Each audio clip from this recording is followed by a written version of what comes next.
So now we come to the sixth example with where we're going to be working with binomials. Binomials that have GCF with them, okay? So here is the first example. I just have two terms, but I'm looking for a common factor between this and the other one. So, well, between 2 and 12, 2 is a common factor and is the greatest one. So I just take the 2 out, and then 2 times x is x, 2x.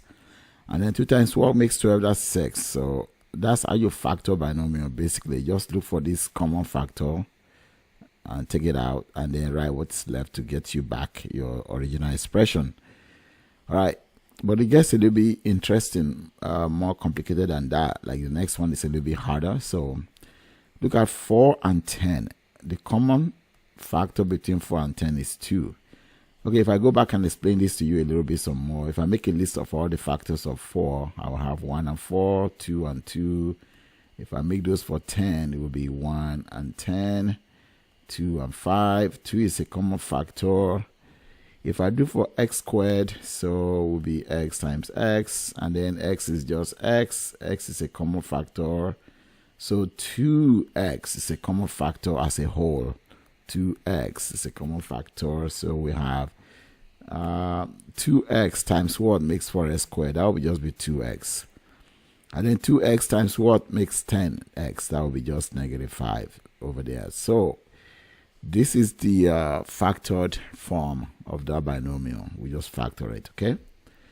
Now, sometimes we have a leading coefficient, like we did way back. The first thing you do is to take out the negative, okay? That negative is going to come out. Between 8 and 20, between these two, is 4. If you are not sure, you can make your factor tree like that. So 1, 8, 2, 4, and then 20 is 1, 10, 2, 10. 120, 2, 10, and then 4, 5. 4 is common. And then if you do the x to the 4th, right, and then you do the x squared, these two are common. So 4x squared is the GCF, and the negative must come out first. And so you need a 2x squared here, and then a 5 over there, because 4 times 5 is 20. Now watch out, there is a minus, right? There is a minus here. I need a minus. I need to change that to plus because I took out a negative. That's the thing you need to watch out whenever you pull out a negative. So basically, it can get a little bit more complicated or less complicated, but basically you're just looking for a common factor and taking them out. That's about it. Binomial is the easiest thing to do.